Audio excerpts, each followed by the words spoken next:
Hello and welcome to another episode of Seddon and Laceys Comic Stash. And we are doing another mini series this week as one that you've brought to the table Yes. is Marvel's Marvels.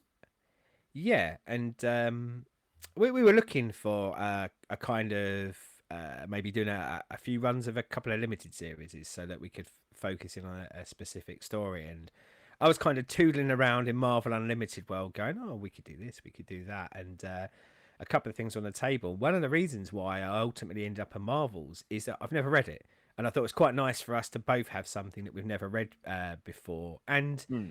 we'll get into it in a little while, but it has kind of a lot of relevance, a lot of acclaim to it. So yes, it felt like a really good one for us to kind of pick out and have a little dig and a little dive into. And I guess it's kind of off my bucket list of big projects that I haven't got round to reading. So there's a win in there for me on that.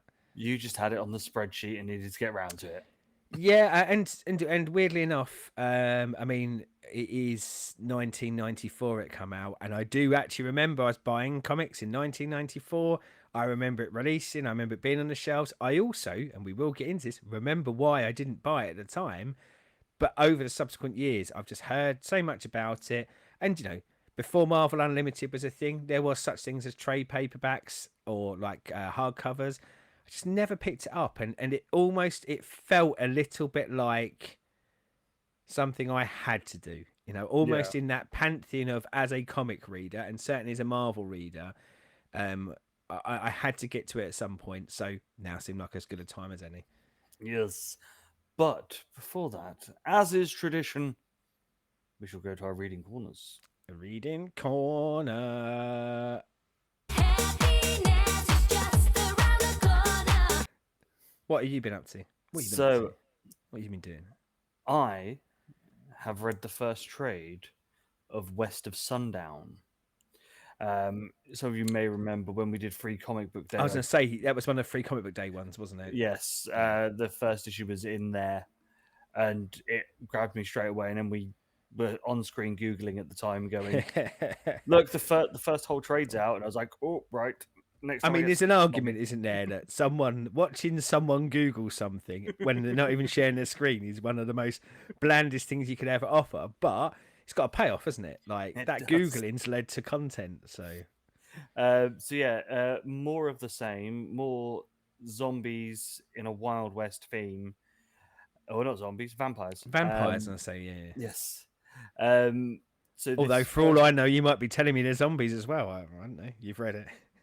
there is some undead, but it's more Frankenstein's monster undead. Oh. Um, but yeah, this first five issues in the first trade, basically telling the story of the Lady Demel as she has to go back to her birthplace to regain power. Um, this is really fucking good. Um, Especially someone who I love Red Dead 2. It is that sort of level of saloons and oldie town western vibe going on through it. The art is stunning in this. There is some proper gore, Gore. which we do like. But yeah, it is your two evil sides fighting each other, weird, evil, satanic cult. It's just beautiful. And there is some amazing variant covers that they have at the back of the trade that are like old school 50s movie posters, and they are beautiful to look at as well. So, yes. I quite Uh, like the idea of Western comic books, and I know obviously this is Western with a twist. Got like yeah. vampires, so you got kind of the occult and supernatural in there as well. But I like when I was a kid growing up, my dad was a reasonable fan of westerns. Wasn't like mad on Mm, it, so there was lots of the very kind of old school, like I say old school, but John Wayne style ones, which never Yeah. really vibe with me. But I remember when kind of Clint Eastwood westerns started to be put on my telly. Suddenly I got interested. I think I liked the kind of darker, more moodier versions of it. But it does seem like a real rife and ample playground for being able to mix genres into it, doesn't it? Because, you know, Yeah. even if you're not a huge Western watcher or fan, visually, I think you know it's a Western when you look at it, don't you, visually? Yes. And so mixing in these other like styles, yeah, it seems like a win-win to me. I think I've mentioned to you before. It might have even been on that free comic book day one, but Tim Seeley, the writer, the only thing that I've really read a lot of his of is a series called Revival, which I've read the first hardcover. So I think about the first 14, maybe 16 issues, and that one plays very much in the world of the supernatural and things like that. So Mm. I think now that you are a fan of this, I think maybe that's something for down the line because we've got billions of Yeah. things to get through, but something down the line for you to kind of add to the list because I think you'd really like it. Yeah, it's the thing is like westerns in general.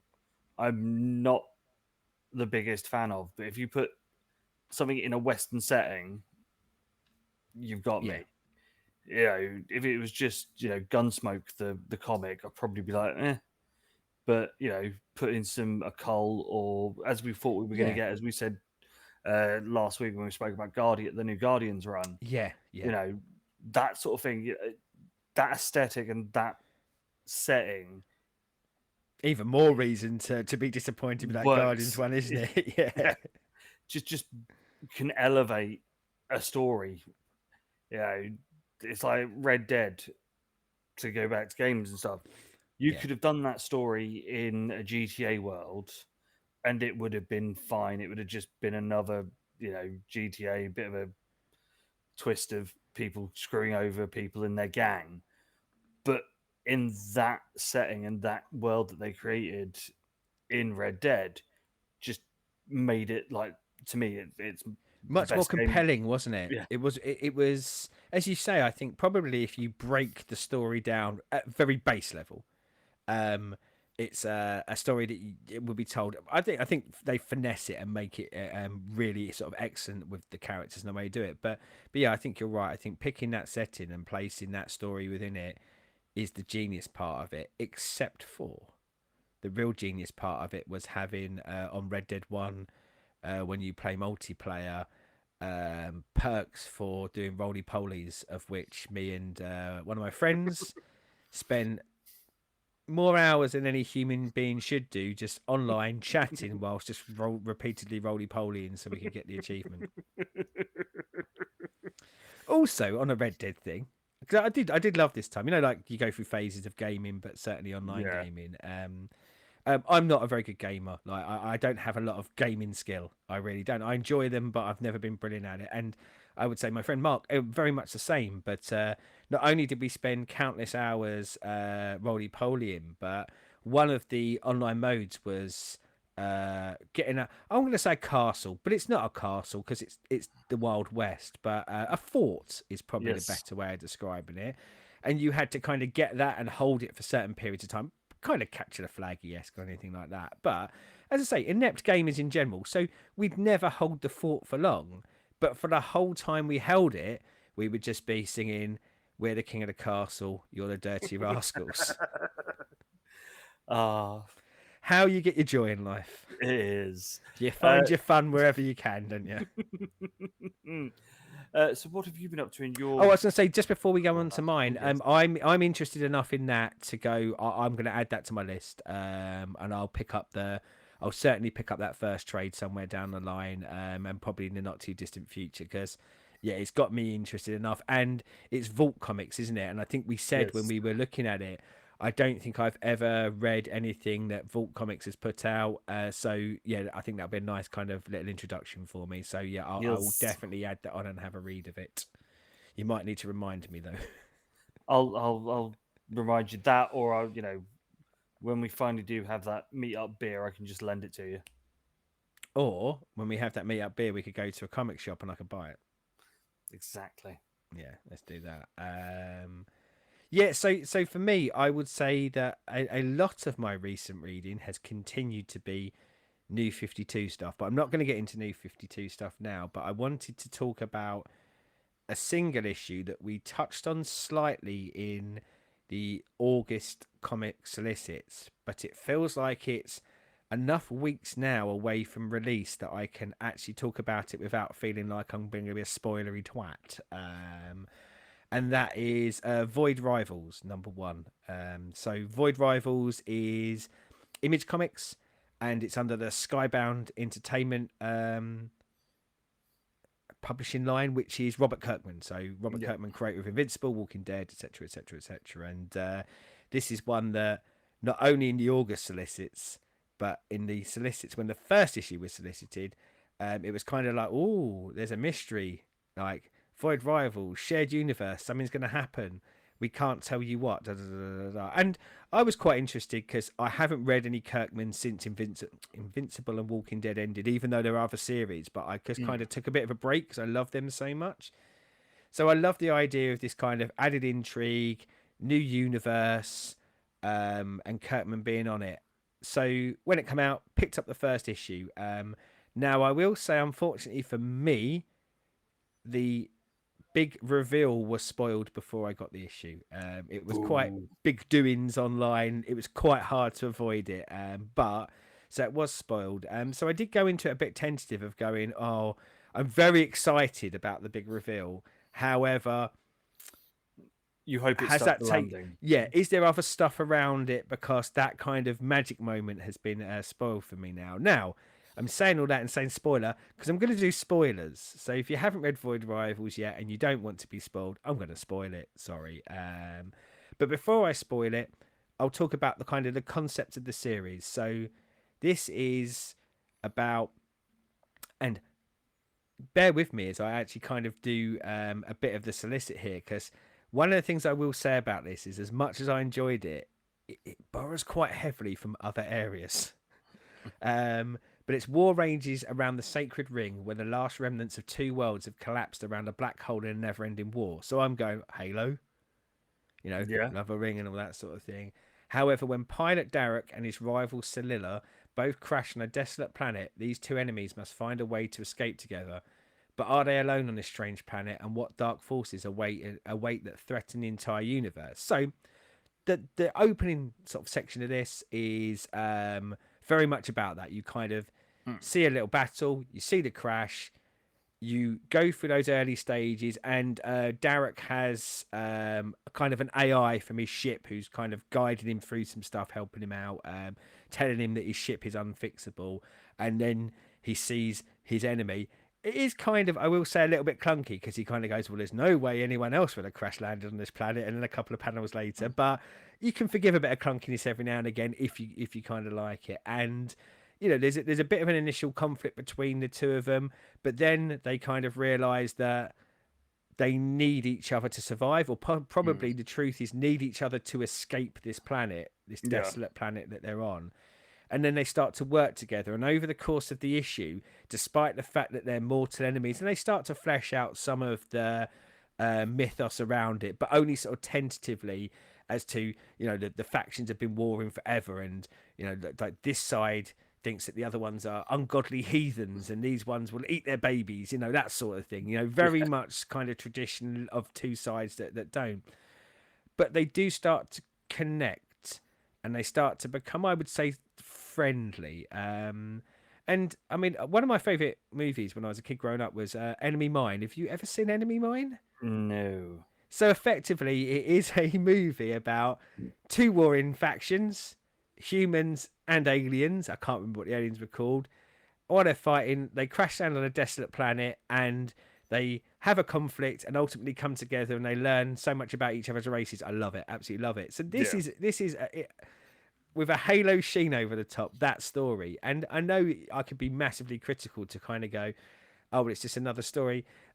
You know, we've talked before about sometimes things are a tale as old as time, and I think two conflicting, warring people being forced in a situation together and seeing maybe the other side of each other's story, I really like it. Those sort of stories really, really resonate with me. So I think from that side of it, I actually think it's really good. And bearing in mind, this is only issue one. This is going to be, or this is an ongoing series, so I presume it will follow their story and probably fill in the gaps of why the world's a warring. And as much as I'm going to spoil something, I'm not going to spoil the end of that part of the story. But what I will spoil is about 3/4 of the way through the issue, they're doing kind of some scavenging to try and fix their ship. And then they come across something and they kind of go, oh, there's a ship here. What is this ship? And like, as I say, it would have been spoilt for me, but if it hadn't been, within one panel, I went, oh, I know what that is.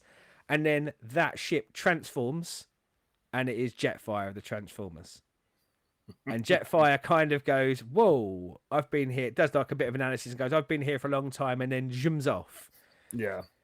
So it's established that this story is in the same universe as the Transformers because Robert Kirkman now owns the license to Transformers and G.I. Joe. And as I say, I think I'd have liked Void Rivals even without that. I think it was a really good story, really interesting, very much in the way that Kirkman tells stories. But that put it way over the top for me. I love me some Transformers, and I am very, very excited about the idea. Well, in fact, what I will say is I was very, very excited about the idea that Robert Kirkman would be doing Transformers. However, Robert Kirkman isn't doing Transformers.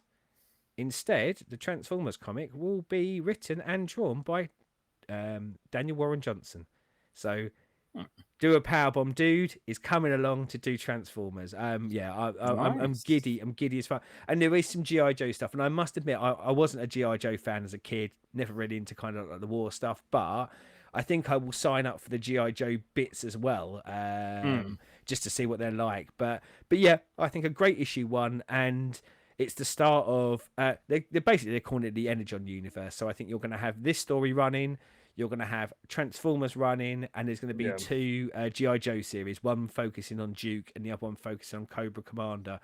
And as much as they're in a shared universe, I think probably their paths will cross at certain key intervals.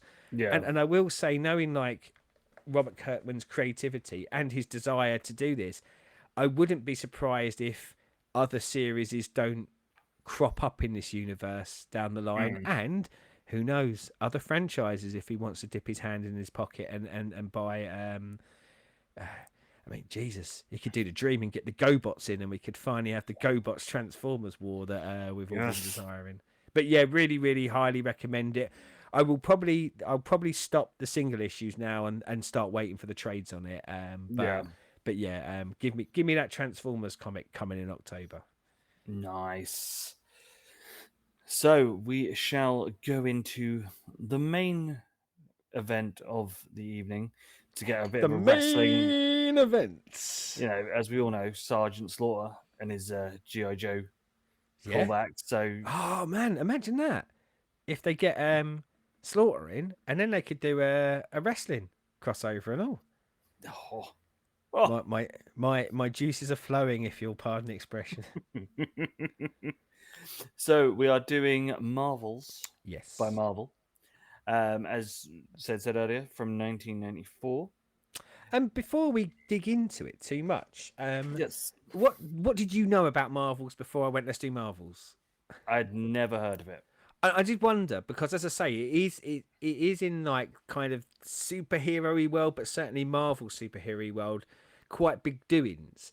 But I do also think it's probably quite big doings in superhero Marvel comic-y world. I don't Yeah. necessarily think it's one that transcended the barriers quite so much as certain other projects did for there probably are nice collected editions, and there probably are in things like Waterstones, but not as prevalent as Killing Jokes and things like that.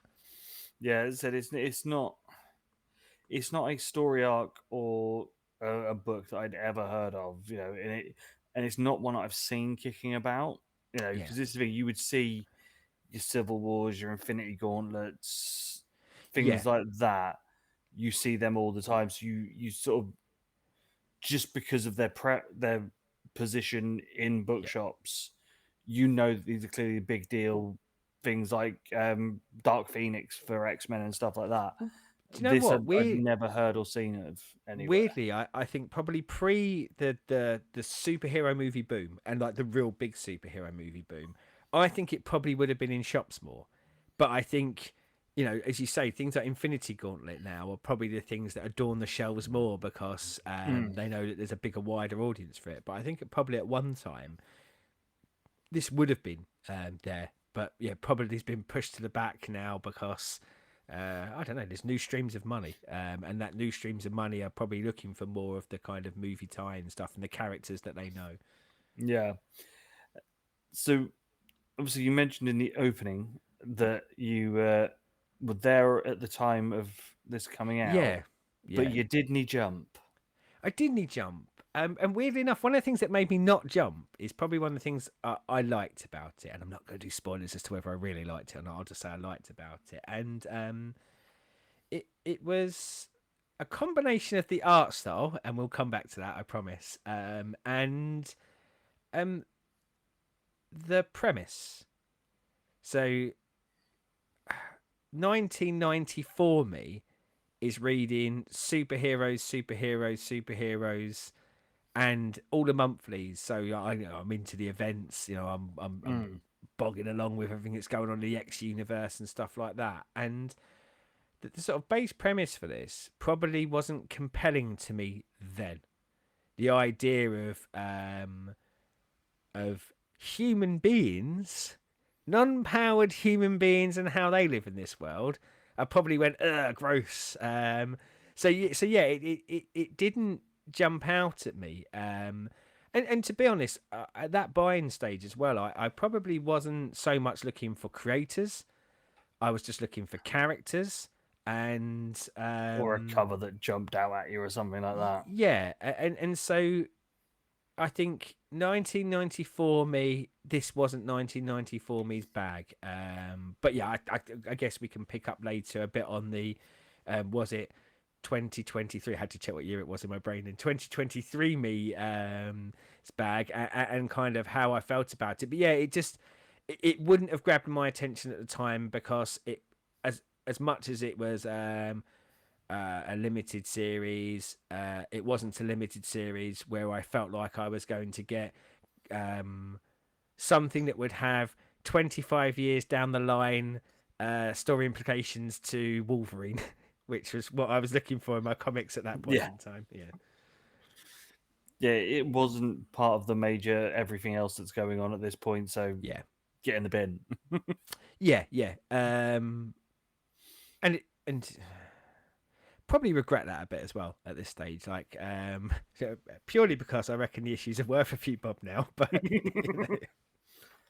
Ah, whereas like I don't know, issue 7 of War Machine that I probably bought that month is it would cost me more to the time it would take me to throw it in the bin than I'd ever recoup on it if I was looking to sell it. So yes.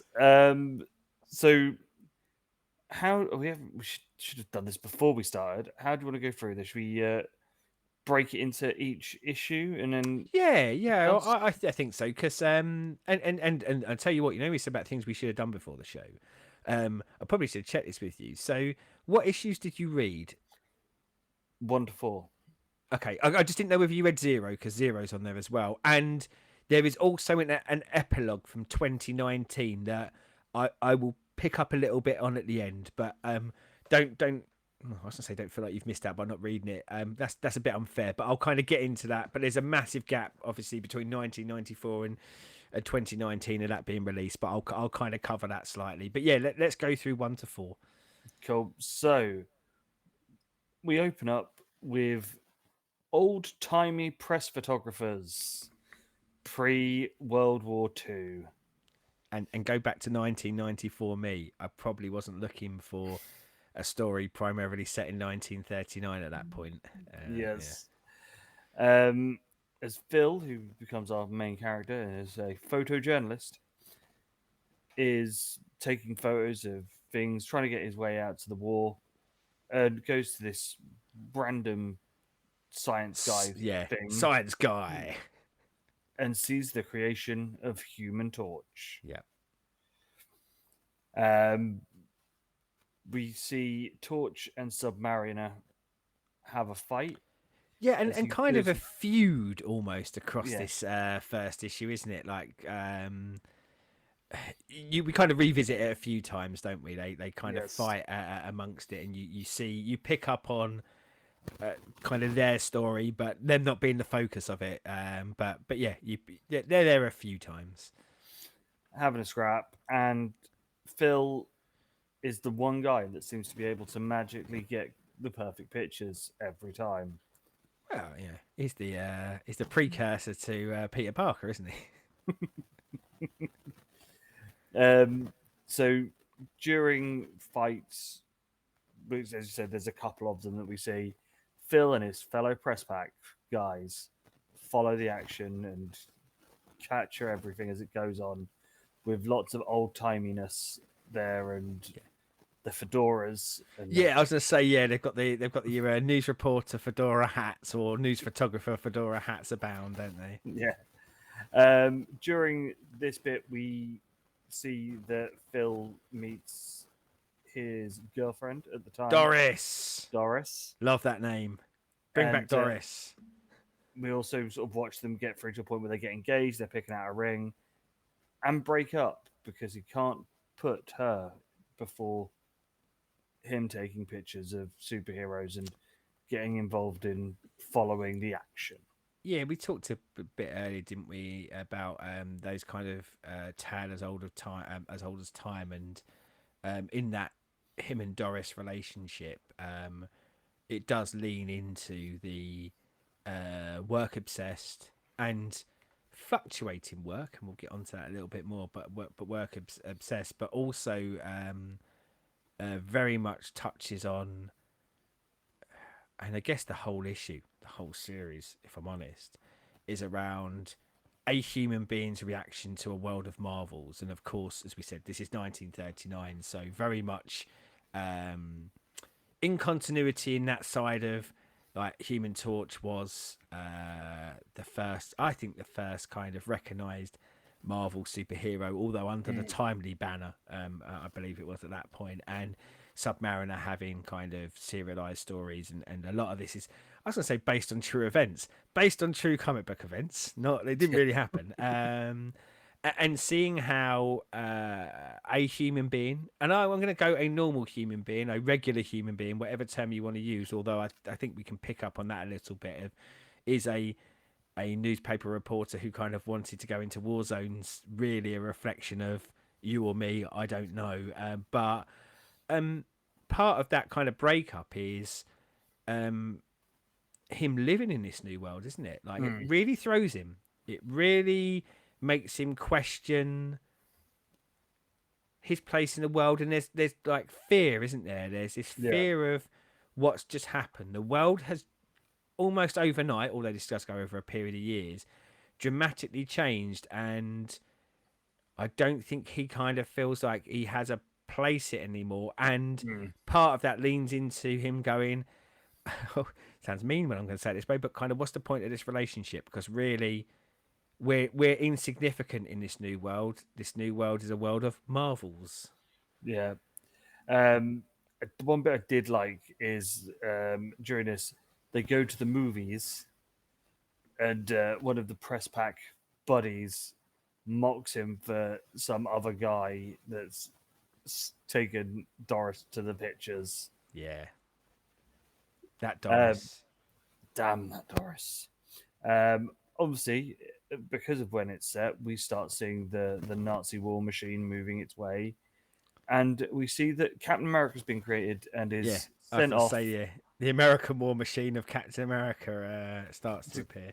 to go be a war hero, and you see pictures of him in Time magazine as kids pretend to be Cap beating down Nazis. Yeah, We see that Torch and Submariner join the war effort, taking down the Nazi Jap contingent, as they call Yep. it. But this doesn't last forever, as they then end up fighting back in New York and absolutely tearing New York to bits. During this, Submariner hits a massive wave into New York, which a bit of debris from Yeah. a wall Hits smashes our into, Philly boy, doesn't he? hits Phil in the eye, Yeah. makes him losing his eye. To end the issue, we see that the Marvels, because there's more of them now that we're not introduced to properly. We just, have Submariner, Cap, and Human Torch are the ones we're introduced to. But there's a load of them taking down the Nazis. Yeah. Yeah.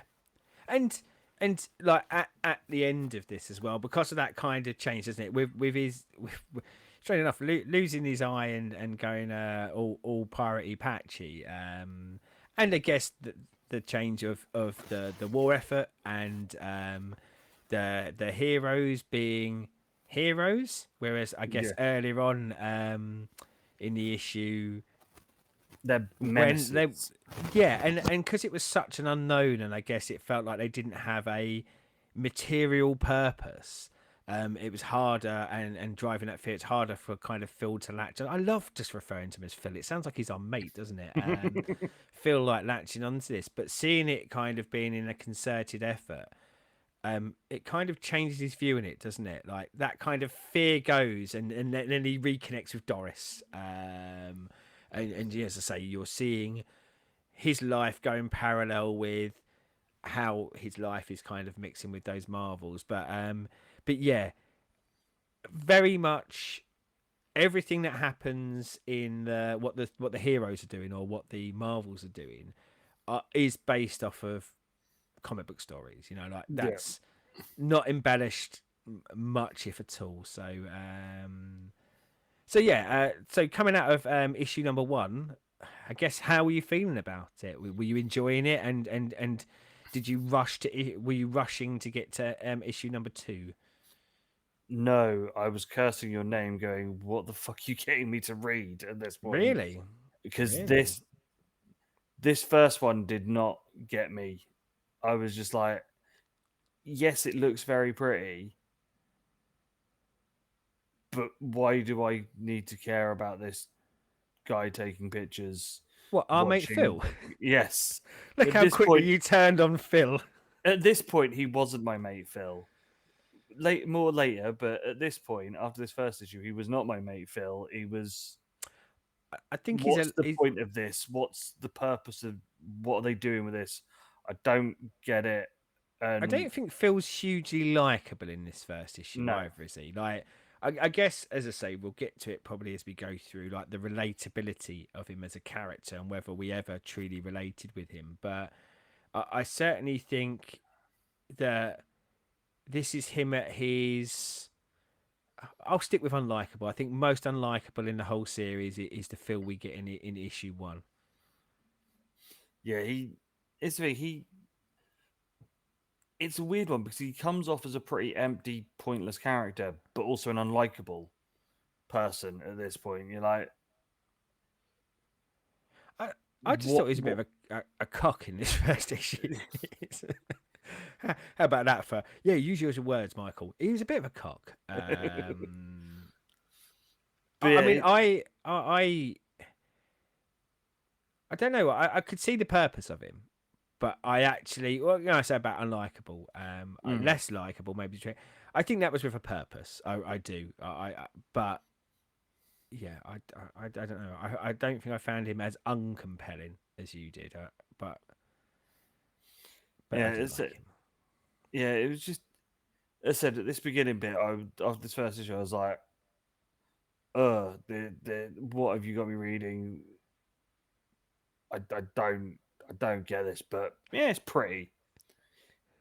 May not have helped that it was when I did have a massive toothache and a headache when I was reading it, so that may have put a dampener Probably on it. doesn't make it compelling, does it? But yeah, Um, it when you say about looking pretty, I think there's no hiding away from it.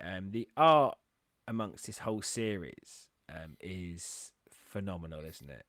yes, Visually so stunning, and this is what I would refer to as Alex Ross's coming out party. I mean, Alex Ross now I think is one of the in the top 10 probably biggest names in comics and arguably the biggest name for art. Doesn't necessarily get signed on for tons of single issues anymore, but you can't go a couple of months without there being an Alex Ross cover. And I can see why, because I think a lot of his pages, especially kind of his splash pages, but even the panels are not what I was seeing in comics at the time. So, I said earlier No. about 1994 me. As much as I think this is a phenomenal art, 1994 me wouldn't have resonated with it as well. It would, I think, for me, it has some of the qualities of almost a. I'm trying to remember like what any of them were called, but in the old British newspapers, or when we were younger and with the British Yes. newspapers, every now and again you get almost a true story where it'd be photo real, and then they'd have bubbles coming out their mouth saying what they were saying and things like that. And I'm not saying it's like that spot on, but this had some of that photorealistic qualities to it to me. Mm. Certainly when it's Phil or Doris or the press pack, or when we are seeing a lot of the talking headshots with the bystanders. So while the fantastic thing is going on over there, it's about how the crowd are reacting and things like that. And I do. I think it's a great idea. I think it's a great delivery. Looks beautiful, but yeah, I don't think I'd have appreciated it as much as I do now. Then, Mm. Let's say stylized wise, if you think what you would have been having around those sort of times of how X-Men was drawn, or yeah, Batman I and mean, Dark I Knight, mean, and dude, none of them had pockets, which is what I was reading in my X-Men comic at the time. Everyone had 85 pockets and 95 pouches on them at all time. Tiny feet, or big guns. or spiky edges Yes, yeah, and yeah. So that was what armor. I was looking for at that time. Not, and you said about like the first character we're introduced to is the Human Torch, and I said about the covers wouldn't have grabbed me at the time. The covers bloody grab me now. I look at them and go, they're amazing. And when I first see the Human Torch and his rendition of the Human Torch in this, I think it's just amazing to see. Mm. Leans so much less into trying to humanize or give characters features specifically with him, and it's all about kind of the flame, and I think he does an amazing rendition of flame. And when we get to the Submariner, probably I've read a lot of Submariner comics, and probably the best, or my favorite, sorry, rather than the best rendition I've ever seen of Submariner. And so going back to what we were saying about this as a series and kind of what it does is you are following normal human beings in a fantastical world. And I think where his art style so comes to the fore is there's a massive difference, isn't there, between Mm. the normal people in the crowd and how he draws the heroes. And the heroes are just so stunning to see that they stand out. And we Well, it's talked like about the the bits with, relatability of also. as I say, it's like the bits with Cap, because obviously the Cap stuff is in Time magazine and it's all Yeah. black and white, but it is, you see the colors even if there's not colors there. You can see it, Yes, yeah. and it is so, it's like vivid, even though it is just black and white and a bit of grey. That is, as I said, with the art, is phenomenal. Well, and as I say, like the relatability of filler or non-relatability, I think one of the things that really helped it is because of the way that they are drawn, you almost feel like you are one of the crowd members. Whereas normally Mm. when I'm reading the book, and again, these characters are people that are characters that I've read loads of, so they've probably done everything that a character can do by this point. So I shouldn't be kind of maybe wowed and amazed by them, considering how few panels the heroes ultimately get. But it did seem dramatically different. It seemed like I was seeing something very different, and I was seeing him as maybe gods rather than just Mm. what I've become used to of, it's going to be 22 pages of that hero I like, because they were used sparingly and given the gravitas when they were actually shown on page. I felt like when I was one of those crowd members of almost going ooh when I'm seeing them. So I thought it was such a great artistic choice. Yes. So should we go into issue 2? Well, I was going to say I just wanted to pick up of I was opposite to you. I bloody loved this, and I couldn't wait to open issue 2. But I might flesh out a little bit more of why I loved it later. Yes. So issue 2 starts, and the war is over. We've jumped forward. It doesn't give you an exact year, but I'm gonna guess sort It's of in the 40. 60s. I was gonna say We sort jump of late forward. Yeah, 40s, yeah. early 50s. No, we jump forward to because it is kind of tracking Marvel releases. So Okay. we kind of jump forward to that era when Marvel becomes Marvel and FFs and etc start being released. So it is kind of going in line with the publication dates. Cool. So the Avengers are here, and are the Fantastic Four, and And 2 Phil. kids. Yes, Philly's been busy. Phil has 2 kids. He is trying to sell his pictures as a book. He has this concept of, I'm going to make a photo book with Yeah. all these great pictures that I take of the heroes. Some sexy coffee table material for all and sundry. Yes. We get our first interaction with the X-Men, who are being hunted as an angry mob as they are being blamed for attacking someone, which they are actually trying to save them. Yeah. And we obviously have all the people turning on the mutants out, kill the mutants, burn the mutants, Die destroy mutants them all. die. Yeah. Yep. And during this, Phil lobs a brick at Cyclops after Cyclops is seen saying, "They're not worthy. They're not worth us." Yeah. And it was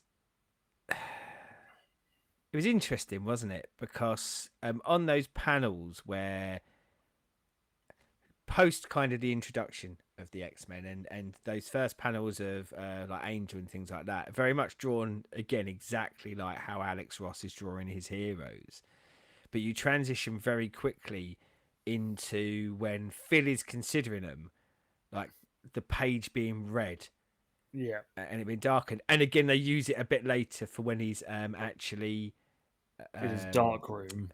doing his dark room. Yeah, and I thought what a kind of great artistic choice to almost help the reader along of going, this is the mind state change here, and as we know from reading kind of comic books all these years, it does fit with what that concept was, wasn't it? Of creating these mutant characters as the different characters, the ones that people did fear, where they didn't fear the Fantastic Four and things like that. Yeah, I thought that bit was delivered really well. Phil ends up getting some extra work as a writer because he wants to write part of his book.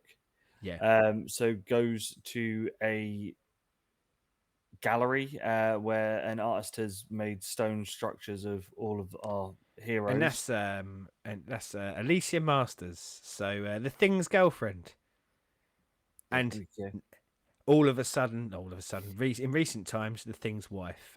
But yeah, be like, I've been going back and reading the start of the Fantastic Four, and Yeah. I've seen Alicia from like 90s onwards, and I have been going back and kind of reading it. But this whole series is littered with, and that's kind of not necessarily an Easter egg, but littered with things like this. So when they do go to places, they will include the supporting cast, or there's always lots of things kind of going in the background that says, oh, like there's lots of newspaper headlines that reflect stories that actually did happen in the comic books. And yeah, I love the fact that if they wanted to start him off basically on the society pages, didn't they? Going, well, if you're going to write, we'll send you to this thing, and we're only really sending you there just in case the Fantastic Four turn up. And it Because they want felt, pictures, really. yeah, and it felt believable for me from that regard of going, yes, that probably is what a paper would do, of going, we don't know whether he can write, so let's send him on a generally kind of innocuous thing that if he wrote it badly, it's a sculptor's night out. But yeah, hopefully there'll be some superhero goodness that, as you say, you can snap pictures of while he's there. Yeah. Phil at home finds out that his kids have a mutant in the basement. Um, he freaks out about this in that way because he's like, "What if my kids have touched them? What if they're now Yeah, diseased and now they're yeah. mutants?" And And he, and as you said, like when he attacks Cyclops, he has kind of got caught up in this. mutants bad. Yeah, and it's almost like I wanted to say mindset, but it's like the way they present it here is it's almost palpable, isn't it? It's almost like a disease. Like Mm, someone says mutants bad, and then the person next to him feels like they have to say mutants bad, and um, all of a sudden you've got like streets and streets and streets of angry people who probably couldn't tell you why mutants are bad. They yeah. just are, aren't they? Uh, Yeah. So it it very much reminded me of when you see stuff from the 80s about AIDS. yeah, yeah, You and know you know, that like go back further, that like you touched them.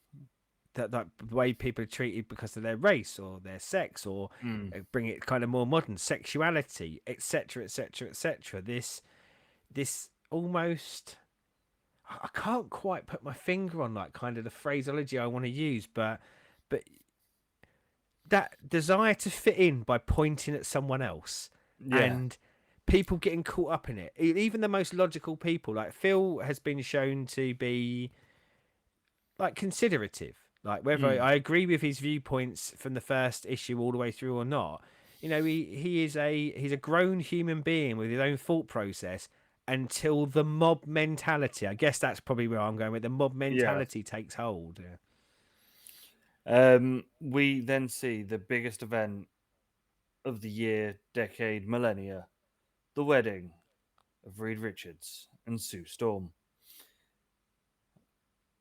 During the celebrations of this, we see that the Sentinels have arrived as they attack Professor X on a talk show where he is Yeah. debating about mutants.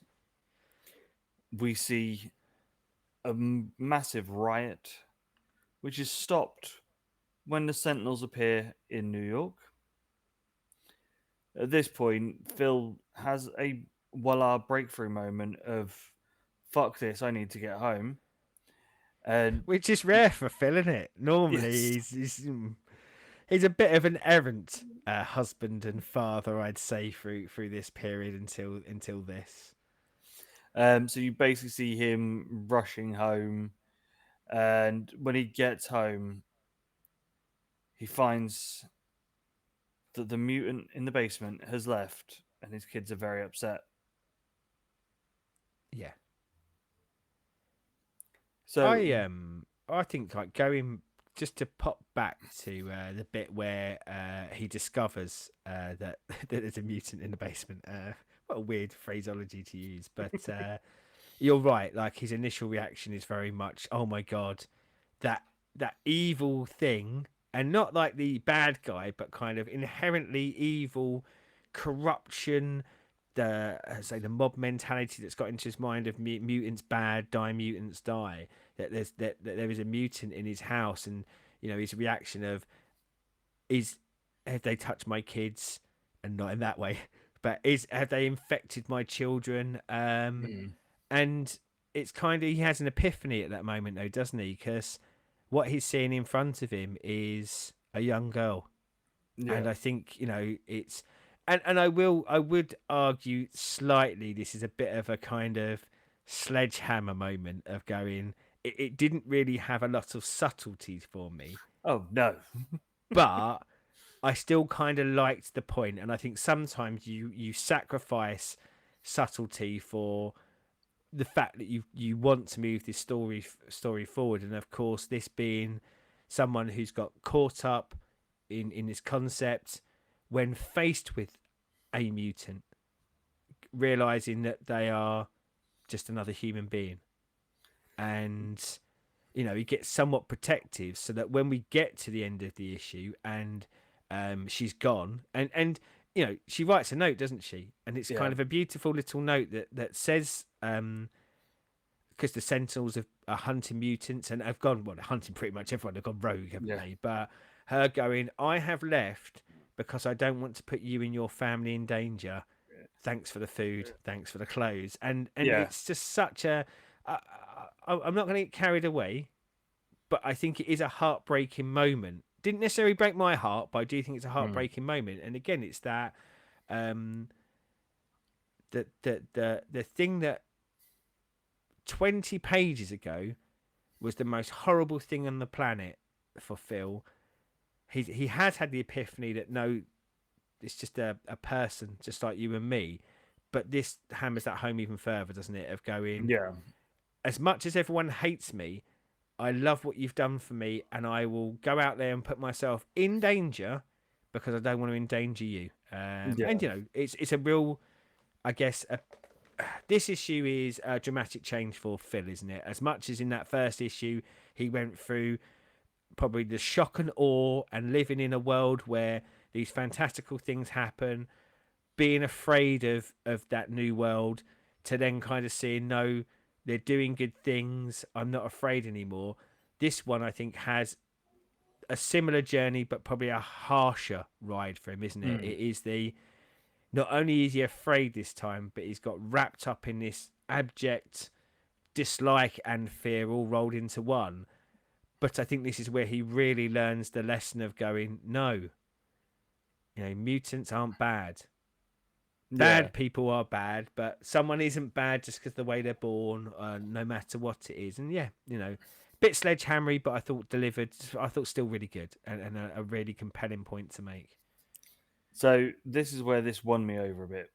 And after this issue, I then Is it was like, because it had oh, a? Is it because it had a wedding in it? Because I know how you love a wedding. no, it wasn't the wedding. Surprisingly enough. He does love a Um, wedding. it was just I, the humans, which obviously at this point I realised that that's who we were following more.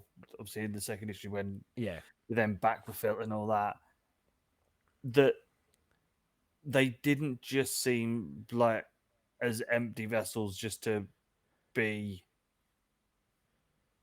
there to drive the story in that way that it was to me. It felt in the first one, which was oh look, he's a press guy, he does this, he does this. yeah, It's a little bit of a bit of romance, but whatever. Back to watching mutants and superheroes.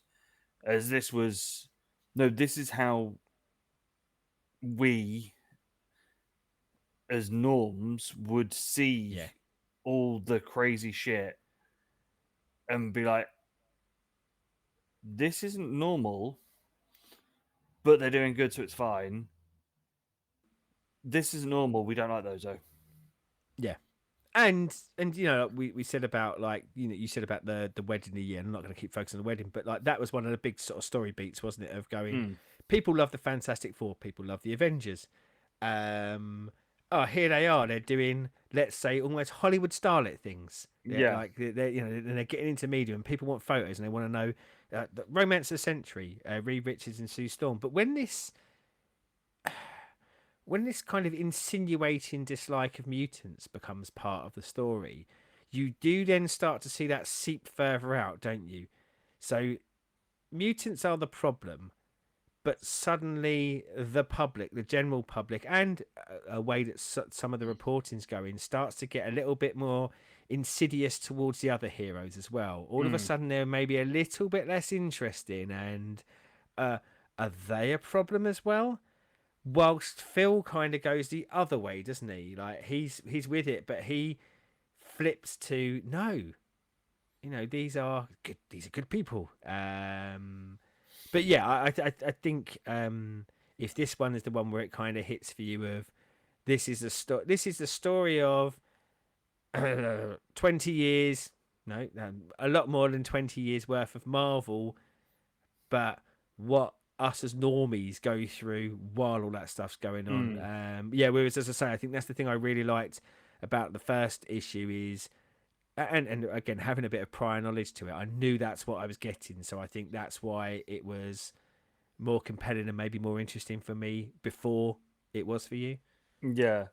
It said I think it was just it said I think by the end of the first one, and then obviously especially this was like I get what we're doing now. I know what what we're playing with, Yeah. and the jump in time as well helped. Not because I have a more of a reverence for the 60s and the 40s, but it was more I can see what we're doing Yeah. now, and it's not let's just be old timey for the sake of old timey. It was like, no, we're following this through a considerable period of time, and obviously that carries on for the rest of it. But it was just that I mean, the premise hit more for me in the Yeah. second issue than it did in that first one. There's some touches along the way that I really like, and part of this I'm kind of semi jumping ahead a little bit, but it starts here like you're with these are the new rich and famous, these are the new Hollywood stars and things like that. You know, at the Alicia Masters event, there's people kind of going, "Oh, there's Tony Stark, most eligible bachelor in New York," and things like that. And Yeah. that is a lot of what the comic stories were, or certainly what was going on in them. But I think it was quite nice to, because again, go back to art choices. They are standing there front and center, and then you will just see the back of the heads or the top of heads of the people who are in the crowd or the norms, Mm. and then you'll see like what they're saying, and it felt so realistic to what certain people would be like. And there's a lovely bit in that issue where Reed and Sue are there, and there's a couple of people going, oh yeah, best couple ever, and then someone goes, oh yeah. I hear she's, and I can't remember exactly phraseology, but akin to, yeah, I hear she's seeing the Submariner on the side as well. Yeah. And then the kind of the woman next to us are like, oh, tut. Now, I know it doesn't say this, but in my mind, it was like two gossipy women, and one of them just gone, oh, dirty slut. And yeah, Yes. you could argue kind of cheap heat, but I liked it because you know that there are human beings that would be like this. Yeah. So you're seeing him deal with this fantastical stuff that's really hard probably to wrap your head around, because suddenly you're in a world of orange rock monsters, green monsters, stretchy men, firemen, and mutants. But we are still, as a kind of race, as a species, we've still got that weird stuff that we do. That judgy. Don't we like a little bit of gossip? Bit of controversy. Yeah. I think they sell it really well. And for me, as much as I really liked the first issue and wanted to see where this went next, this one was even better for me. And I think the even better bit for me, I touched on it earlier, is some of the art choices around like the visual styling of when Phil is going through his I don't like mutants phase. And also, I'm going to go with mixing time frames. So some of the stuff, like some of the slogans that were being put on the wall, were stuff that I think was probably utilized more in the Claremont era, so later, because as much as they're treating mutants as differently in the early run, I think it allowed them to fast forward what they were actually doing in the comics later, but applying Yeah. it back to that time when they probably weren't showing Die Mutants Die as graffiti in the 60s comics. Yeah. So issue 3 Judgment Day. is where we see that the Avengers are now a class as a public menace, but only for a short time because they save our ass again. The government want to see Stark and find out why Stark Industries are putting all this money into the Iron Man, because obviously Yeah. we don't know that Stark is Iron Man at this point. What? I know, right? Who would have known? Outrageous. That's disgraceful, isn't it? Yeah. We see a lot of So I was gonna spoilers. say, Spidey starts to appear as well, doesn't he? Like we're Yes. into that post Fantastic Four Avengers like era where the '60s comics are really Marvel are pumping at this point. Yeah. So a lot of those characters that we know and love now are running rampant in the streets of New York. Yeah. So we start seeing that the heroes are getting bad press for things that they're doing. Yeah, playing off what we said about in the end of last issue, wasn't it? Of the public opinion is swaying a little bit towards Like, are these a problem? And going back to that gossipy nature of it, and as true when this was written as it is now, the press's desire to raise people up and then knock them down. Yeah. Um, we see Phil still getting little odds and sods of writing and is playing off both the Bugle and the other Globe. paper, Globe. Yeah. As we see Jonah Jameson in his beautiful little tash Yeah. as he's selling photos to each side because he's trying to basically get money for the book. We And he's see, thrown himself into it, isn't he? Because he's yeah, kind of, as you say, like working effectively two jobs whilst trying to get his book together. We are back to and I said from the last issue, Phil, not always the best family man, even less so here at the start. Like he effectively, most of his panels with Doris is either on the phone or him saying, "I won't be coming home." yeah. He's thrown himself totally into his work. We do see him take the kids to the zoo, Yeah, yeah. but um, there's a slight puddle on the floor, some water is coming out, and they start listening to a radio that tells you that the Avengers are having a scrap It's off the Hawkeye land. live on the radio, isn't it? Yep, He's kind of going, "Oh, don't worry, we've got this." and Feels very crazy sight. 60s. Feels very Yeah, 60s kind of comic concept, doesn't it? Of going, "Oh yeah, these heroes take the time to announce this on a radio broadcast." and crazy guys with signs saying the end is nigh. Yeah, and I know there's crazy guys with the signs saying the end is nigh is not a new thing, and happens in the real world as well. But whenever I see the end is nigh and sign guys, I always think of Watchmen, and I think it's a comfortable. I'm going to say comparison, and I'll probably pick up on that a little bit later because obviously they're not anything like each other in the story, but I guess with the gravitas of what they're trying to do with the stories, I'm happy to see an end is nigh guy, and in my head think, oh, Watchmen. We see flaming skies, but the sky's not burning, it's just on fire. Yeah, very pretty as well. Yes, as we see the emergence of the Silver Surfer, followed by Galactus. The Fantastic Four and Silver Surfer fight. Um, It's probably the Phil, scrappiest bit we get, isn't it? Like we yeah, get quite a few pages here, don't we? Where, and I'm not saying it's the traditional comic book punch up. You're seeing panel by panel who hit who and when, but I think they give more you get panels to this bigger, interaction. bigger splash page, like one Yeah, page, yeah, big bits of art.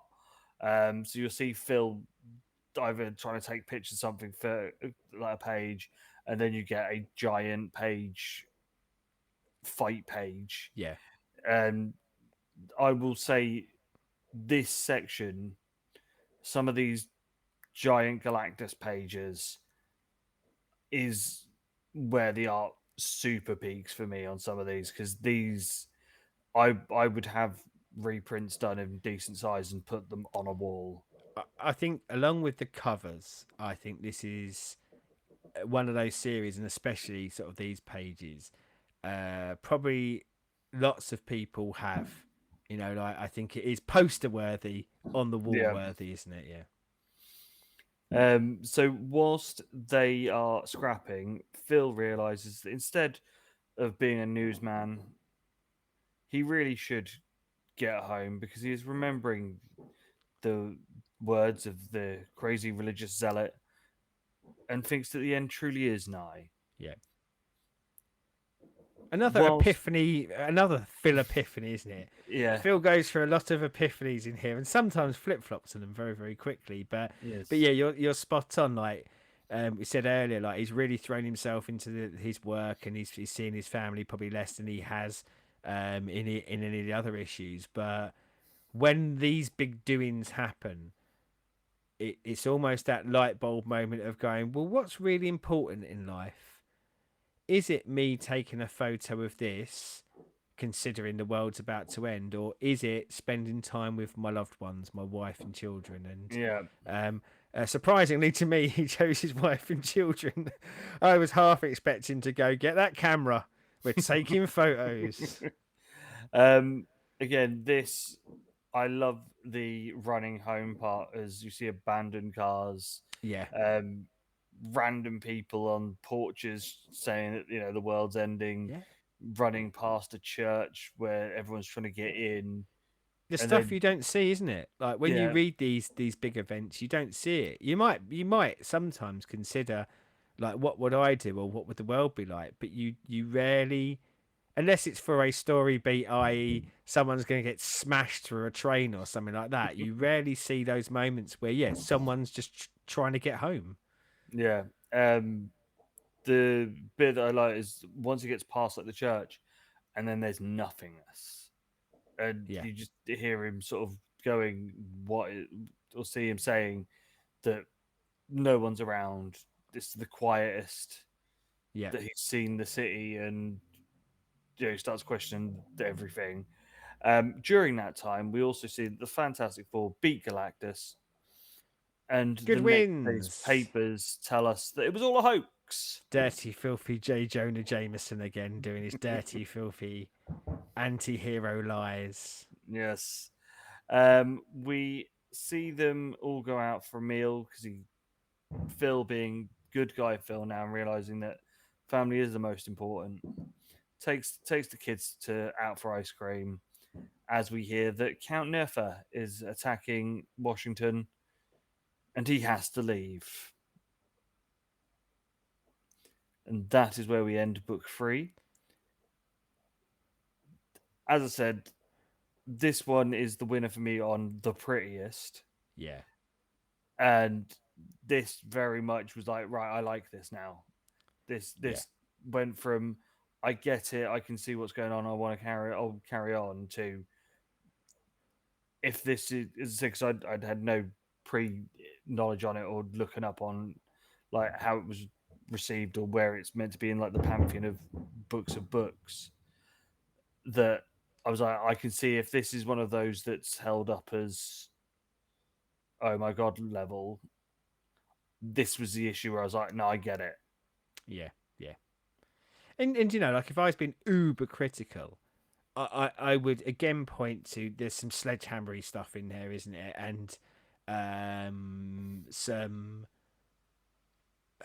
stuff that's delivered in one panel that maybe with my modern eye on it, if it was being written now, that would be delivered over probably an issue and give more time to breathe. But I don't necessarily mean that as a detriment to it, because I think it gets across what it needs to get across and what it's trying to get across, and it just does it in stylistically something that you probably wouldn't see now. And for me, as I say, this issue is about yet again, if we're looking at Phil's relationship specific.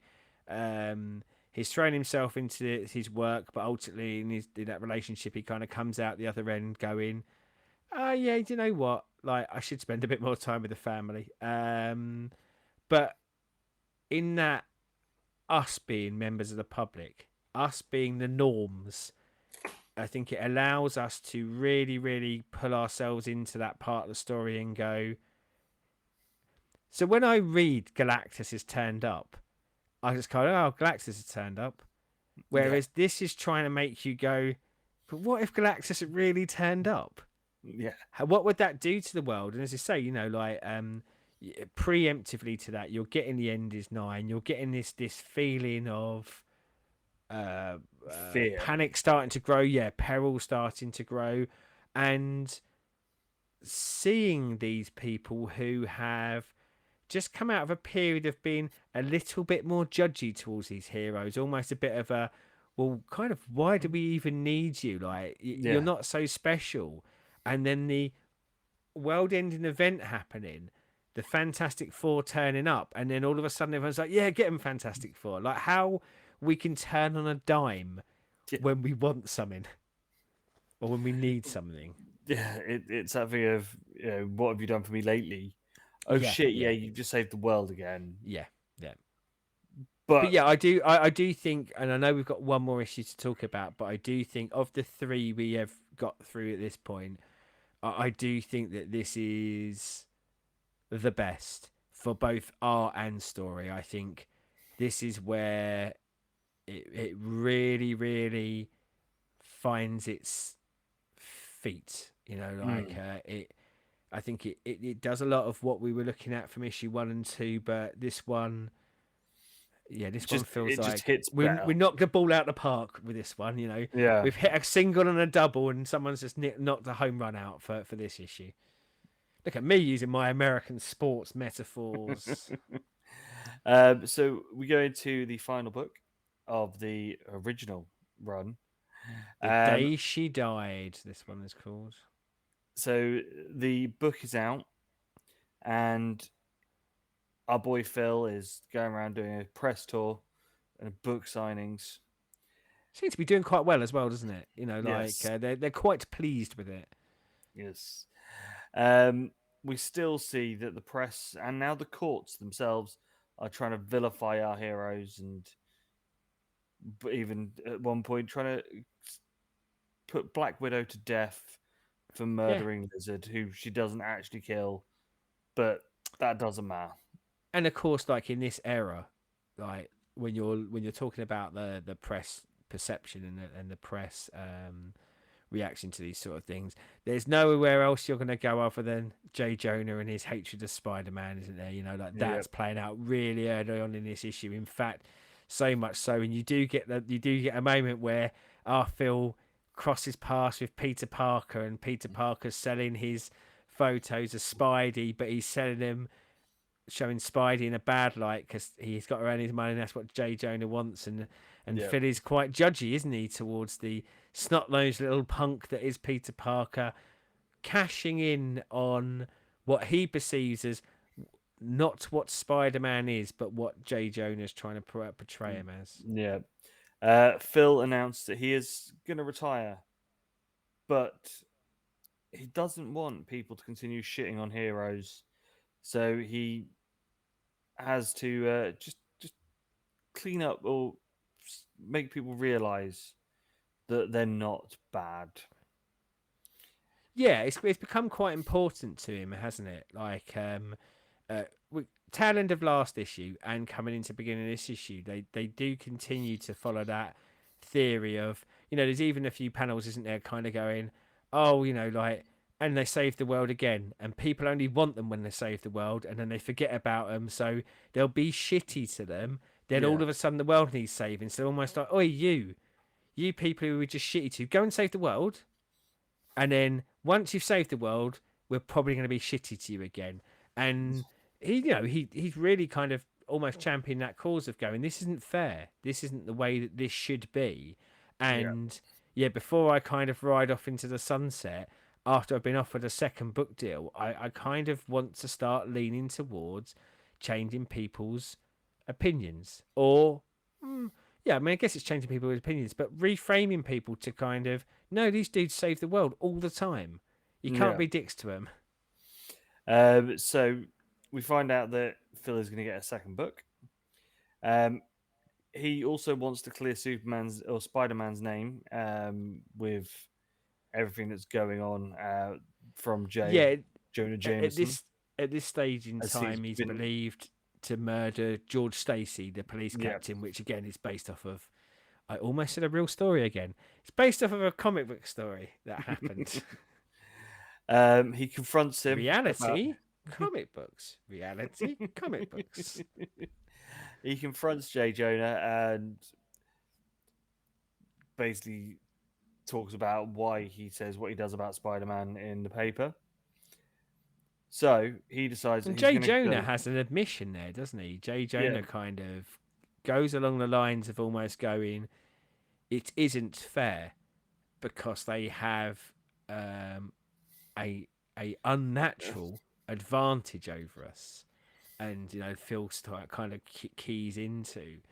effectively is the thing that drives Jay Jonah's hate. Not money and to sell papers, but actually kind of jealousy rather than it Yeah. being fear, like jealousy of them being able to do things that he can't. I liked getting Jay Jonah. I'm always happy when I get some Jay Jonah in my comic books. So we see that Phil is basically going to try and clear his name by speaking to as many people as he He's full on possibly can. investigative journalist, doesn't he? Yes. And this Speaking. is set in the 70s, this one. And I guess, Yes. we talk about touch points of this, but let's be honest, in the 70s, there was lots of great investigative journalists done. It's probably the last boon era for investigative journalism. And let's be honest, cinema and culturally, it was quite keyed in on.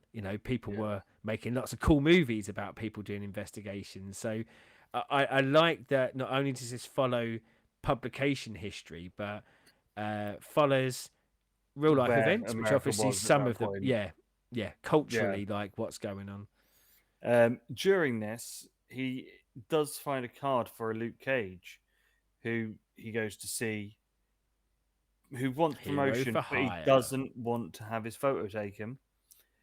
Um, he at this point leaves Luke Cage and goes and speaks to the police, who don't believe Spider-Man did it, but there's no one to say that he did. Um, he manages to get to speak to Doc Ock, who just won't admit that he killed Stacy's dad. He's Uh, quite a bastard about it, isn't he? yeah, He's just like, why would I? I'm going to be stuck in prison, so yeah, let's make his life a misery while he's out there. and he becomes friends with Gwen. Um, we see Submariner attack, but he doesn't Uh, attack. our Um, kind of through line for the whole series, isn't it? Is yeah, like no matter what's going on in the world, Submariner will appear at a certain point, and he will either attack or he'll team up with someone. One of those two things will happen. he turns up with his horde of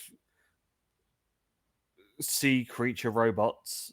Yeah, Um, but this is just basically where Gwen stops seeing supers as bad and evil, because she does believe that Spider-Man killed her dad, and sees it that they can be beautiful and pretty, and has a snow globe moment. And yeah. this And is I guess very Phil does close as well at to the same time, doesn't he? Like Phil kind of sees her see the world in this way, and I think like he kind of has that moment where he goes, that's the story, isn't it? That's as much as he still wants to clear Spidey. That's the story. It's the ability to probably show these amazing human beings in the way that her eyes are seeing them right now. yeah. Can I deliver with my photographs and my story the magic that she's just appreciated? And this is the point where Phil decides he's going to change the book that he's writing to not just be photo book volume 2, but to be more of explaining who and what supers Yeah. are and what they do. I Um, envisaged that it would still have like those old school books where halfway through it you'd have the picture section, so you get yeah. 6 or 8 pages where there's just pictures right in the middle. We see the Green Goblin come and grab Gwen. Fantastic Green Goblin, by the way. Bloody Yes, love Alex Ross's Green Goblin. the traditional scrap on a bridge for Spidey, and Gwen falls. He saves her, but she has died due to the shock on the fall. And at this point, Phil takes this super hard, this death, Yeah. and you see him go inside himself a One of his lot. revelations just before this had been the whole point of these amazing human beings, and in some cases not human beings, like with the Silver Surfer and things like that, is the real reason why they exist is to save innocent people. and not in a kind of oh you save innocent people, but they are there. They're we said about doing this in the eyes through the eyes of the normal people, us, and how sometimes again you get fixated on the glitz, the glamour of it, the danger of it, and things like that. But you know, in a Phil epiphany as he has throughout these, he's kind of come to the idea of this is magic, like this is Mm. sort of transcendent because they're here to make me be able to survive my life and anyone else. And of course, in the way this series does it, very quickly afterwards, the one of the innocents that he's really grown to like dies. And it's the first time that he has experienced an innocent dying whilst there's been a Marvel involved. Yeah. And of course, you know, an iconic moment in Spider-Man history and lore. Same as we said about for the last issue with the Galactus. You know, one of the certainly for probably decades the biggest Fantastic Four story there was. I'd say by the same token, arguably for a long, long time, the most iconic Spidey story that there is. Mm. At this point, he retreats home and basically tells his assistant Martha um, to take over. Uh, Yeah. The book She said, he is pretty much goes, "You've got this," doesn't he? Like, yeah. you're good, you've got this. You Take go and find your path. take it as a picture book, Yeah, a written book. Fuck it, a documentary. You yeah. do what you want with this. This Which is you know, your story. we said earlier, culturally, like this probably is again at those touch point where a lot of documentary makers were starting to make documentaries. So I Mm. did kind of like that nod to yeah, you know, make a documentary. And we see Phil finally embrace retirement with Doris and the paperboy as they get a picture all together as we leave And you this know, like that story. poignancy of for so much of it, it is about him taking photos of these fantastical um, superheroes, and you leave off with a photo of Phil and Doris, and as it says, a nice normal boy. To kind of show, look, this was the story about normals, and normals can have their life. However, before we move on to what we thought about this issue in the series, did the nice normal boy mean anything to you? The name seemed familiar, but I couldn't think So why I know it. he is the not Johnny Blaze Ghost Rider. So he is the 90s Ghost Rider Danny Ketch. Yes. And that's why the kind of nice normal boy is quite interesting. I like, you know, a bit of a nod going on. And again, I think if this had been written in 89, it wouldn't have been Danny Ketch because he hadn't been perceived. And possibly if this is written 10 years later, when that incarnation of the Ghost Rider probably wasn't quite as popular as he was in the 90s, Mm, that would have been replaced with probably another nice normal boy nod. But yeah, I did really like that. I thought it was a nice touch. yeah. So yeah, the final issue. How did you find it? This was the ending that this needed and puts the story in as a whole so well. Um, the investigating stuff, I like the fact that this one is much less about the superhero side of it. Yeah, Obviously, you still get your big Spider-Man set piece, but it's much more on the why are people doing what they're doing yeah, to basically be like the negative press and blaming Spider-Man for this murder that even the police and everyone around it doesn't really think he did, yeah. but they've but it's the easy done thing because that's what the media at the time are telling them. And Yeah, after I guess 3 issues of it being very much about different eras and the impacts of superheroes, this one is, as you say, very much about the impacts of the normal us in a world where superheroes have been around now for a while and they're kind of there, and it's how we as normal human beings are dealing with that. And as you say, in a lot of those cases, in a negative way. Yeah, because obviously you can see that there is a positive need or positive joy to them because the fact that how well his book sells, there's a superhero shop Yeah. that you literally see for like a couple of panels. You know, this is the point of superheroes are merchandise. Yes. Superheroes are kids' t-shirts. Yeah. Obviously, they don't mention it, but in real life in the 70s, you're getting the TV series. You're getting, I know it's not Marvel, but Wonder Woman. There's Batman's been on telly. Superman's been on telly. And merch wise, Hulk, you probably are getting the t-shirts becoming a thing, yeah. like the Captain America shield, Spidey's face, things like that. Hulk's probably around about to start on telly. What a Um, show, by the way. We need to do I don't know, pick a subscriber number where we sit there and we live watch every single episode of the Incredible Hulk TV show. Mark it on your calendars, kids. I don't know how we're finding all those episodes, Ah, but the internet has ways. the internet has ways, yeah. But yeah, it's this one's is very very clever because of as I said it's more culturally of its time of the 70s and where everything was in the 70s, Yeah.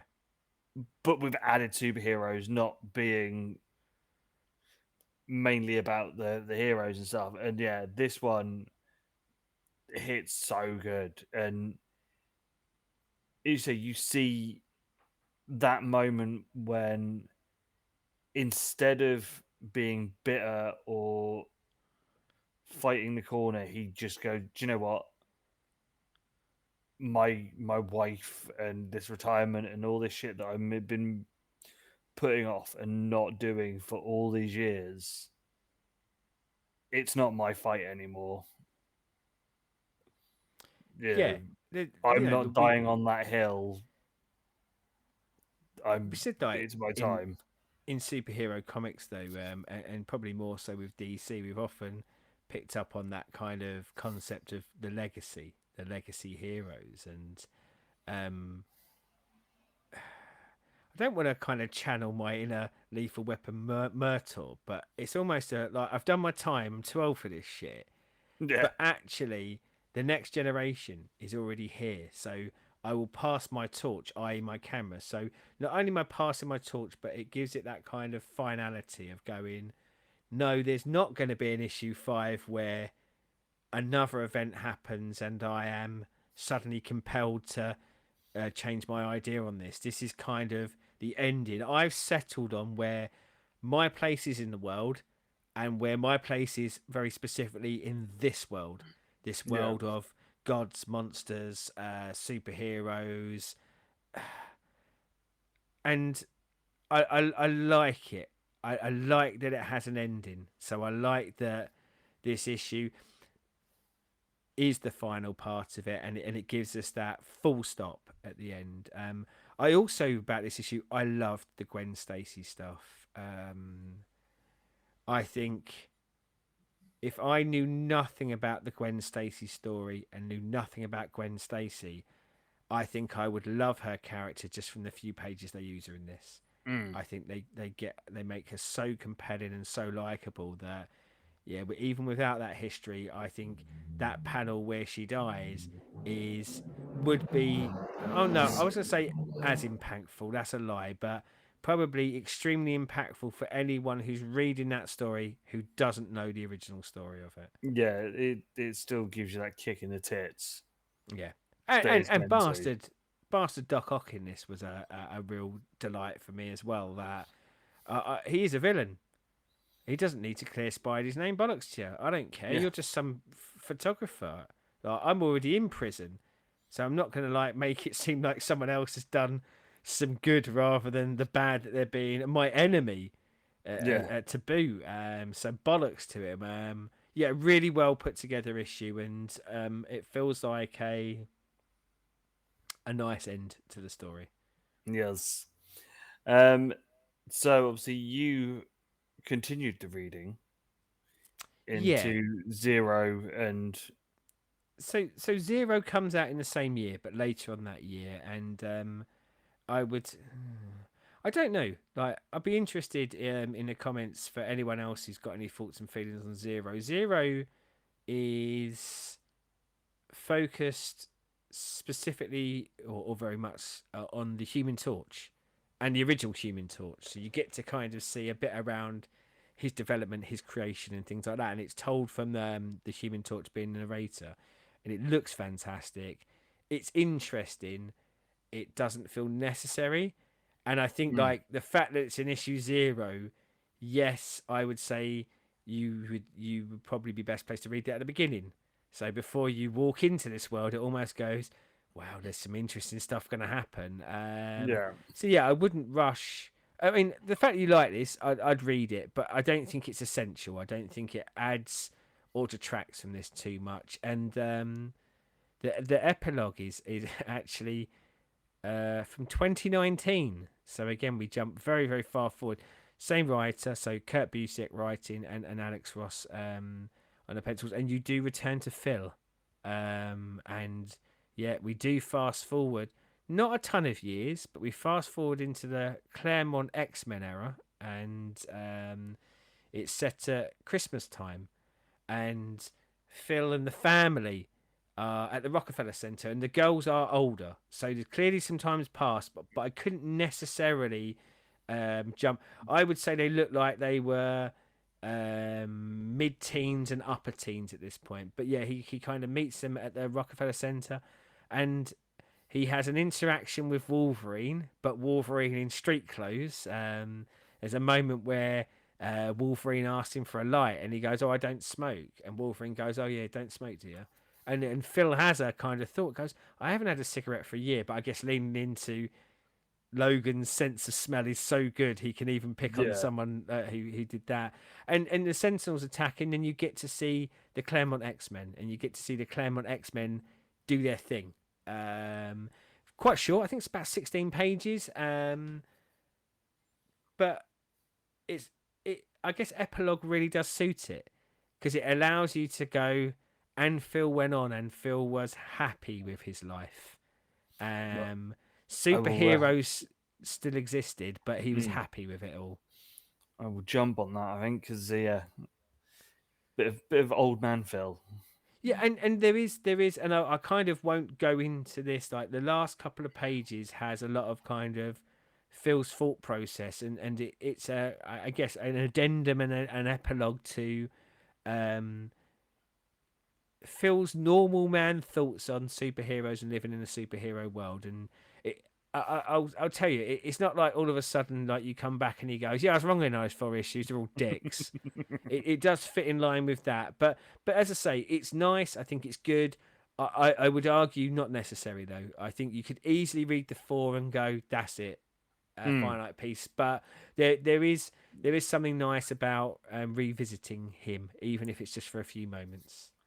The thing is, it seems quite random that it came out 20 odd years later. Yeah.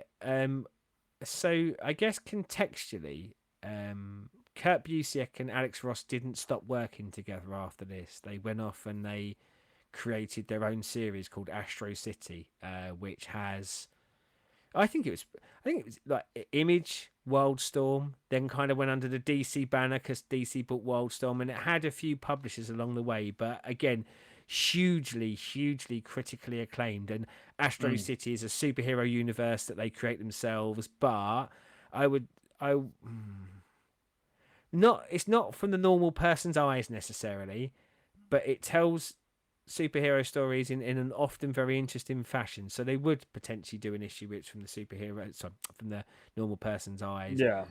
They might do a story where it's very supervillain centric. So that they continue that working relationship. Alex Ross gets really, really big in the intro. Kurt Busiek does some great stuff, by the way, a great writer. But Alex Ross does very big things, and you know, you sort of said about um, his art being very poster worthy. I Yeah. think latterly, more often you will see him being a cover artist than individual pages. And Mm. I think now he will get paid probably more to do a cover now than he would have to have done a whole issue back then, because his covers will sell comics, but also because I think he's so kind of well known and renowned. Mm. Sometimes I think he probably just draws a picture and sells it as a poster and things like that. But yeah, so not the end for them. But I think they come back to this. I think they told their story, and I think there was never really intent for them to do Marvels 2 or anything like that. Yeah. But probably with that much of a gap, they probably were in a pub one night having a beer, going, "Wouldn't it be nice To if we just revisit came back Phil. together and did this?" Yeah, So yes, I will jump on that later. That'll be our post record reading. yeah. So as a piece, where do you stand on it? Like as a whole kit and caboodle, the whole works, the whole 9 yards. So as I said, after the first one, I was cursing your name, going, "What the fuck are you getting me to read I now?" didn't write it. It's not my fault. But you picked it. But Yeah, I did. coming out of 2 and 3, it was a complete 180, and I was like, I like this. I really like this, and I can. As I said, I didn't do any sort of research into it to see if it was one of those, critically acclaimed, award-winning types, or classed as Yeah.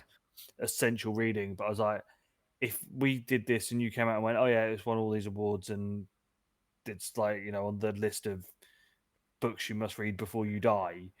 By the end of issue 3, I was like, I can see why Well, that's why I if it don't was tell you on this there. stuff in advance, because I like it when you go, "Oh, I didn't like it," and you go, "Oh, well, it's one." Da, da, da, da, da, da. It amuses me.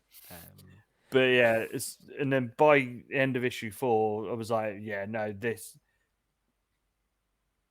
I think not liking the first one and not liking Phil and where my mind was with that actually made me enjoy the end more because Yeah, probably made that arc more satisfying. Probably, didn't it?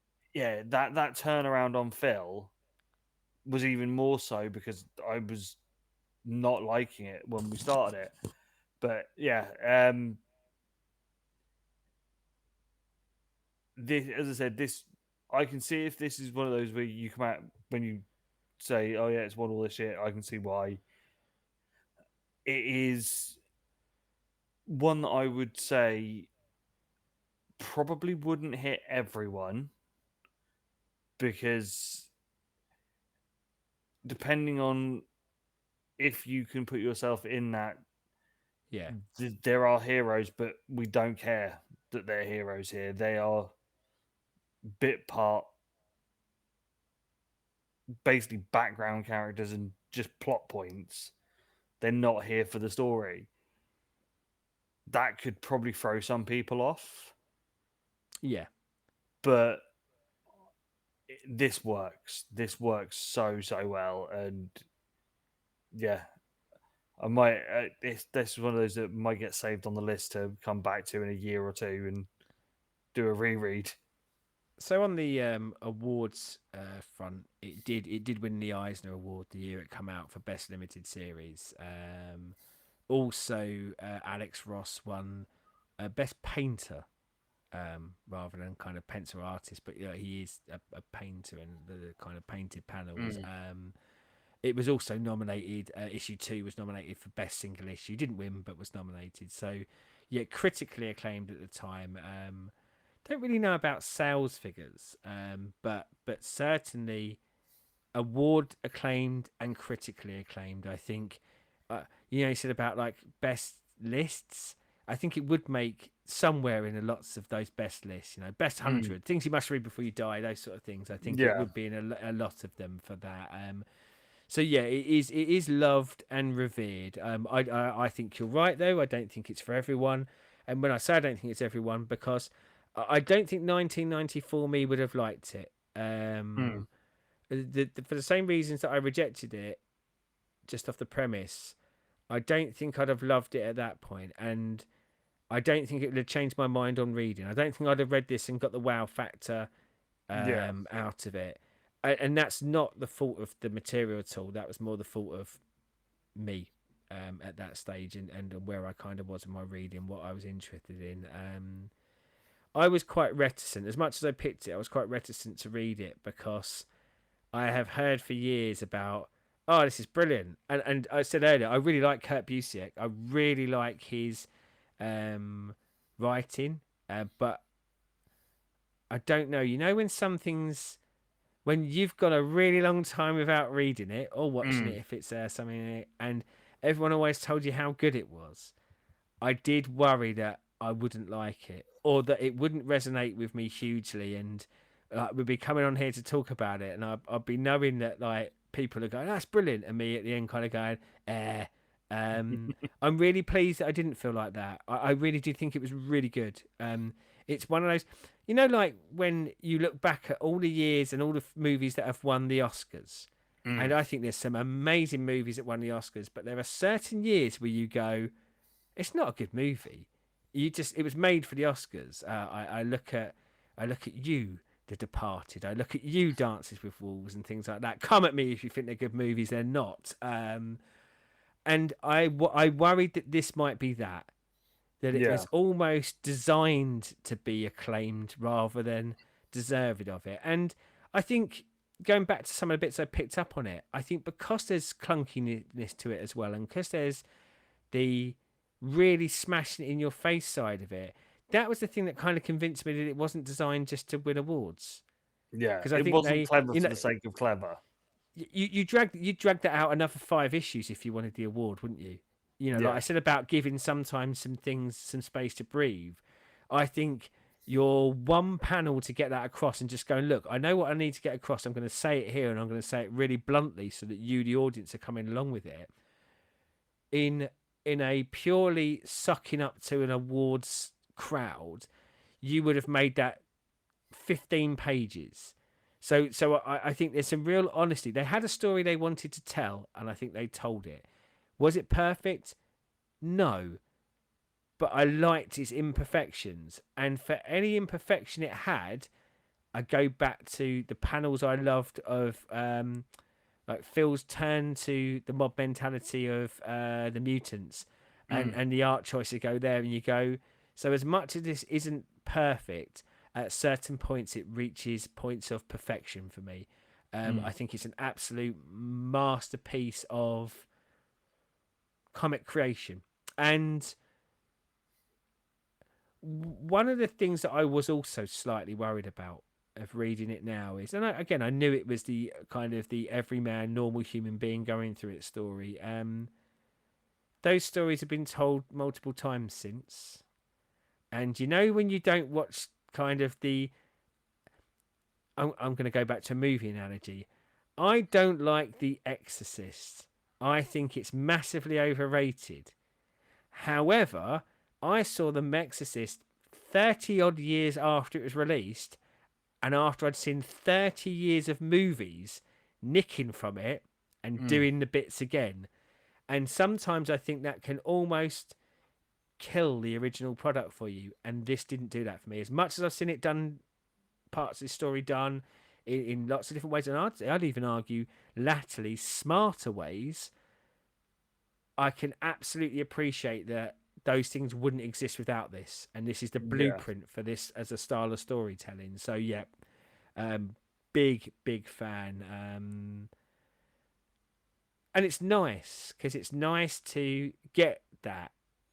You know, we are quite lucky. We often are touching on things that have a high likelihood to be very good, but this one was a gamble for me. I didn't know whether you would like it, and I didn't know whether I would like it, and I'm so pleased to come out the other end and go, yeah, I'm really big fan of this. Yes. So, Oh, if you've read we're it, not sewing yet. down We're there. not sewing yet. I've got a bit of context for you. Okay. A bit of extra information. So there are sequels. So there is a series of limited series where they got other writers and painters to do something under a banner called Marvel. So it's not these guys. Um, I will say they were less popular and less acclaimed. But there is actually also a direct sequel to this. So Alex Ross doesn't come back for the art, but Busiek comes back as a writer, and he gets Roger Stern, one of my favourite comic book writers, to come on board. And they do. It's Phil again, and it's called Marvel's Eye of the Camera. And again, I've not read that either because I thought it'd be silly to read that until I've read this. So Yeah. yeah, there is a sequel out there. And I would consider picking it up. When I say consider picking it up, I will probably get to reading that. Um, I said like, I kind of like the full stop we get on this. I am slightly worried that I don't need to go back to this character. They've done what they needed to do with him. So yes, I'm a little bit fearful of it. But when in Rome, eh? And I guess my last contextual bit for it, which I'm hoping you'll be quite interested at doing in the non too distant future, is so Alex Ross when he leaves this, when he kind of moves on with his life,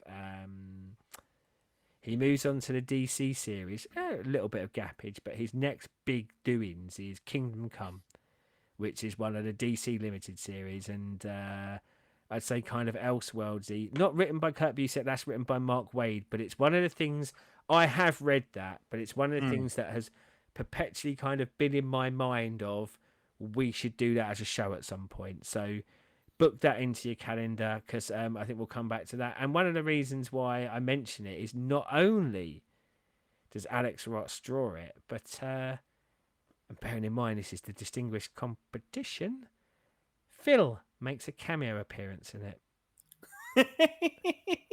Yeah. Oh, Yeah. oh, Alex Ross, and again, I don't know, like, it's not like, I guess, oh, here's Phil, la, la, la. yeah. But I think in a world where these sort of things don't really happen, I think that probably shows the power of Alex Ross as a creator, that no one sued the shit out of him for Marvel for him using it in DC. But yeah, Phil, a little Phil cameo in that series. Yes, that will have to go in the list of things Yeah, to jump and on. I think you'll like Kingdom Come as well. I think it's somewhat up your alley. Hmm. So, is there any other tidbits and No, bits? I'm out of factoids. I've quit the factoid game. I've quit journalism, Chris. Like Phil, I've quit it, and I was gonna say I'm going to the zoo. You went to the zoo earlier, but I'll say I'm going to the zoo anyway. That's what I'm going to do in my retirement. So, as always, comments down there of what you think of Marvels and if you've read it or if we've intrigued you to read it. Do it.